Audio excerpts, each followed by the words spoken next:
যত সব। যাকে এবার একটু নাটক না করে এমনি বলবে। আগে ম্যাডাম, তারপর সেই ছেলেটা, ম্যাডাম সেই ছেলেটা সামন্তবাবুর বাড়িতে গিয়ে খবর দিলে সবাই ওকে ধরাধরি করে নিচ্ছে। তারপর তারপর তো ডাক্তার, ভর্তি ইত্যাদি ইত্যাদি এই পর্যন্ত হলো গিয়ে ম্যাডাম ঘটনা। তুমি সামন্তবাবুর কথা বিশ্বাস করলে?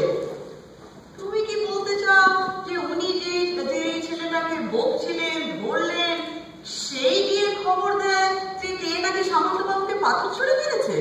শুনুন ম্যাডাম, সত্যি না মিথ্যে এ তো তদন্ত শেষ না করলে তো বলা যাবে না। তদন্ত শেষ না করলে? তদন্ত তুমি শুরু করলে কখন? ম্যাডাম আপনি ভুলে গেলেন, আপনি তো আমাকে পাঠালেন সামন্তবাবুর বাড়িতে, তাই জন্য তো আমার আসতে দেরি হয়ে গেল। হ্যাঁ, তা তো পাঠিয়েছিলাম। ঠিক আছে, বলতে থাকো। আগে এবার আপনি তদন্ত পর্যায়ে আসেন। ঘটনাস্থলে গিয়ে দেখি এই পাথরটা ওখানে পড়ে আছে। বুঝলাম এই পাথরটা দিয়ে ওকে মারা হয়েছে। তারপর তাকালাম খালের ওপারে, অর্থাৎ ওইখান থেকে এই পাথরটা ছুঁড়ে মারা হচ্ছে। তারপর কি করলাম জানেন? একজনকে একটা মাপবার ফিতে, ম্যাডাম আন্ডারওয়্যার ছাড়া সমস্ত জামা কাপড় খুলে ফেললাম। তুমি কি হে একটা হাফ মার্ডারের তদন্ত করতে গিয়ে হাফ নেকেড হয়ে গেলে? না না না না, হাফ মার্ডারে পাঠানো যাবে বলে মনে হচ্ছে না। হাফ মার্ডারের তদন্ত করছি না, আমার ধান্দা হলো অন্য। ধান্দা? তাই ভাবি। আচ্ছা যাকে বলতে থাকো। ফিতেটা তো একদিকে ধরে সাঁতরে ওপারে চলে গেল। দূরত্বটা ছিল বলুন তো ম্যাডাম? সে তো আচ্ছা কারণ। তা বাবা, তুমি মাপছো আন্ডারওয়্যার পরে, তুমি মাপবার ফিতে নিয়ে সাঁতার কেটে ওই পারে যাচ্ছ, আর আমি বলবো কিনা দূরত্ব কত? না ম্যাডাম না, দূরত্বটা আমি বলবো। দূরত্বটা ছিল পুরো 76 ফিট। কি কোইন্সিডেন্ট বলুন তো? কোইন্সিডেন্স? কেন কোইন্সিডেন্স কেন? কোইন্সিডেন্ট নয়, অলিম্পিকে শর্টপাটের ওয়ার্ল্ড রেকর্ড কত জানেন? 75 ফুট 10 ইঞ্চি। সেটা 1990 সালে করা। এখনো পর্যন্ত ওই রেকর্ড কেউ ভাঙতে পারেনি। অর্থাৎ যেই লোকটা এই পাথর ছুঁড়েছে সেই লোকটাই এই অলিম্পিকের রেকর্ড ভাঙতে পারে যদি এই পাথরটার ওজন 7 কেজি বেশি বা সমান হয়।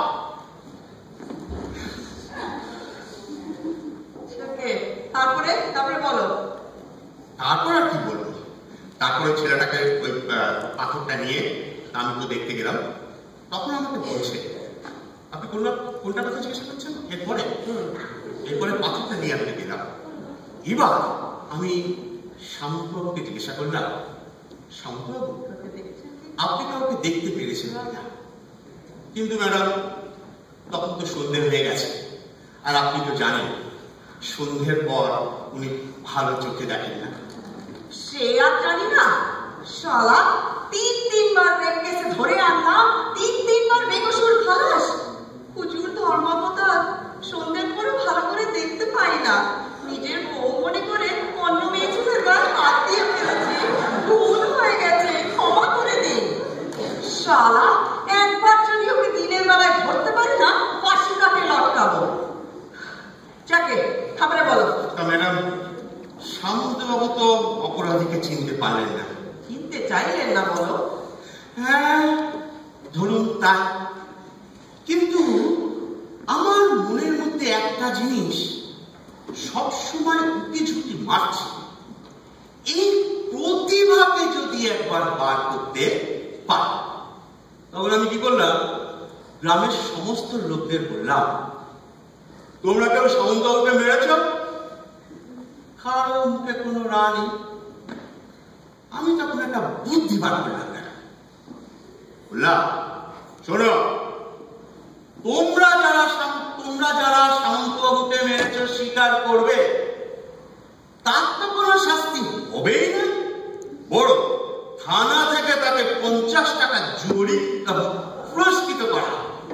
সর্বনাশ করেছো কি? এখন যদি গাঁ শুদ্ধ লোক এসে বলে হুজুর আমি মেরেছি, তো এতগুলো টাকা আমি পাবো কোথায়? তোমার সাথে কি আমি শীত কাটতে বেরোবো? না ম্যাডাম, না, নিতাই চক্রবর্তী অত বোকা নয়।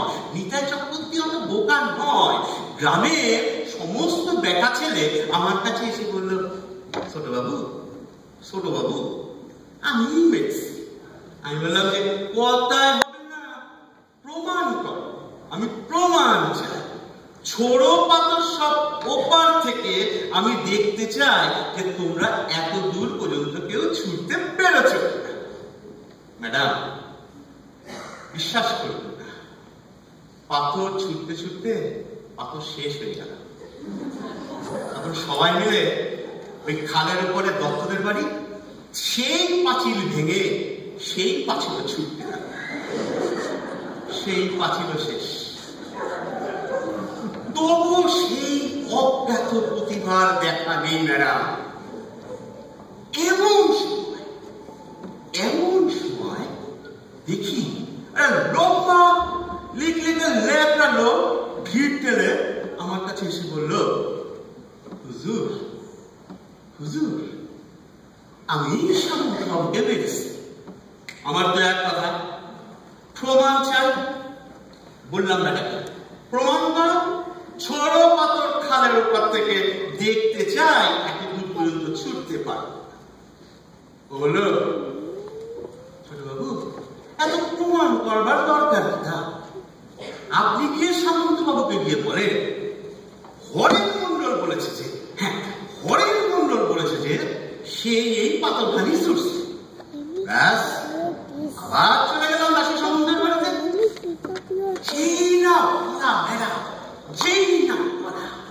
সামন্ত ক্লাক করে বিছানা থেকে উঠে বলল, হ্যাঁ আমারও তাই বিশ্বাস এই কাজ হরেন, এই কাজ হরেন মন্ডলের। ম্যাডাম আমি সেই হরেন মন্ডলকে ধরে নিয়ে এসেছি। ছেড়ে দাও ওকে। হ্যাঁ ছেড়ে দাও ওকে। ছেড়ে দেবো? হ্যাঁ ছেড়ে দাও। আর ওকে বলো সামন্ত বাবু অন্য একটা তাক করে আবার একটা পাথর ছুটবে, আর যদি লাগাতে পারে তোকে ওর আরো 50 টাকা আমি দেবো। ঘরটাকে লুলা করে ছাড়ো, তবে আমার শান্তি। শালা 3-3টে রেপ কেসে বেকসুর খালাস। ম্যাডাম এত ইমোশনাল হবে না, এত ইমোশনাল হওয়ার কিছু নেই। দেখুন এই অজ্ঞাত প্রতিভাকে যদি আমরা বার করতে পারি এবং ওকে যদি প্রমাণ করা যায় ওই এই পাথরটা ছুঁড়েছে, তাহলে তার প্রপার ট্রেনিং এর ব্যবস্থা করুন। প্রথমে আমরা ওকে জেলা প্রতিযোগিতা পাঠাবো, তারপর রাজ্য প্রতিযোগিতায়, তারপর ন্যাশনালে, তারপর এশিয়া, তারপর ম্যাডাম অলিম্পিকে। আর অলিম্পিকে ও যদি একবার সোনা পায়। সোনা? তোমার তবে সোনার ধান্দা। আমি জানি তুমি ধান্দা ছাড়া কিছু করো না। হ্যাঁ ঠিক তাই ম্যাডাম, কিন্তু আমার ধান্দা সোনা এখানে নয়। ও যদি সোনা পায় ওর সুনামের সাথে সাথে আমারও সুনাম হবে এবং আমার বড় সাহেব হিসাবে আপনারও সুনাম লোকের মুখে ছড়িয়ে দেবে। সুনাম? সুনাম মানে? সুনাম নয়, অলিম্পিকে সোনা পেলে ওর সুনাম, ওকে খুঁজে বার করার জন্য আমার সুনাম এবং আমাকে আবিষ্কার করার জন্য আপনার সুনাম। মানে ম্যাডাম সুনামের সুনাম। বলেছো শালা পুলিশের কাজ করে কেবল দুর্নামই কুড়ালাম, এইবার একটা মৌকা মিলেছে। স্বাধীনতা সংগ্রামী ঝাঁসির রানীর মতন আপনার নামেও লোকে স্লোগান দেবে, লক্ষ্মী পাই জিন্দাবাদ, লক্ষ্মী পাই জিন্দাবাদ, লক্ষ্মী পাই। তাহলে আড়ালে ঝাঁসি তুমি আমাকে ডাকো। ম্যাডাম সে তো আপনাকে সম্মান করে নেবে। ঠিক আছে, এই নিয়ে তোমার সাথে পরে কথা হবে। ঠিক আছে, ডাকো শালা হরেন মন্ডলকে। আচ্ছা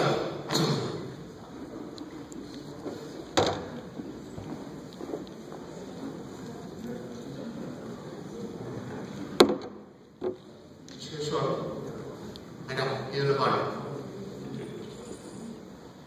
এখানে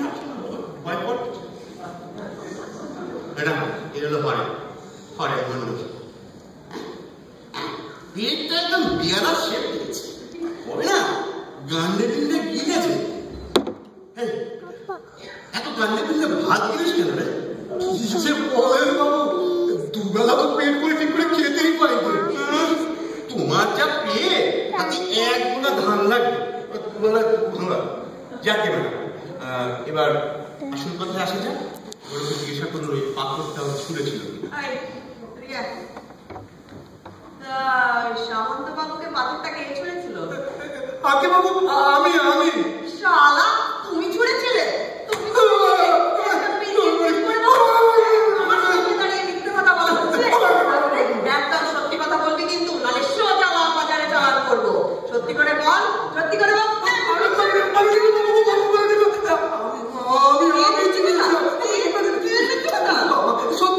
সত্যি বলছি পাথরটা আমি ছুঁড়েছি। ম্যাডাম আপনি এখানে চলে আসুন, আপনি চলে আসুন, চলে আসুন। Let me interview madam, let me interview. আরে ও আরে আরে তুমি কি শর্টকাটে কোনোদিনও নাম দিয়েছিলে? চিরটা কাল আমি কোনোদিন কোনো অদম্যের কাজ করিনি, ওই সৎ পথেই দেখেছি। এটা থানা একটা বেলুর মঠ নয়, সৎ পথের কথা বলছি না রে। শর্টকাট বলি বলুন তো, লৌহ গোলক নিক্ষে। আমার বড় ছেলের নাম দিয়েছিল আমার মা গোলক। এরকম করে হবে না, ওকে লকাতে ঢুকিয়ে 2-4 খান লাগাও, একেবারে রাখিয়া সেখানে এসে যাবে। আরে ও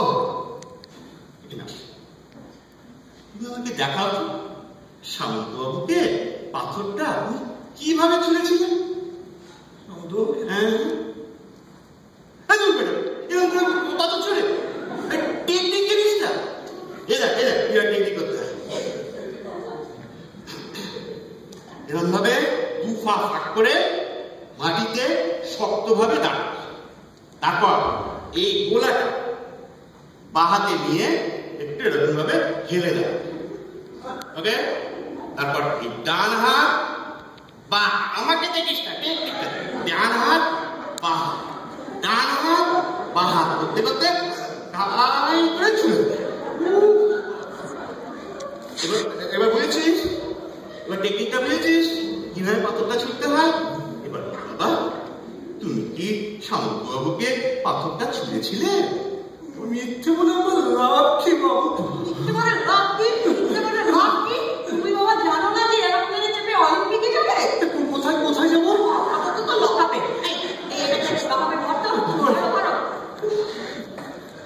তারপরে সামন্ত বাবুকে খবর দাও, থানায় হাজির হতে। না ম্যাডাম না, এখন খবর দেওয়ার কোনো দরকার নেই। আমি অলরেডি ওদের বলে দিয়েছি। তা সামন্তবাবু এবং ওনার স্ত্রী রিক্সা চেপে রওনা দিয়ে দিয়েছে। যে কোনো সময় এখন থানায় এসে পৌঁছাবে।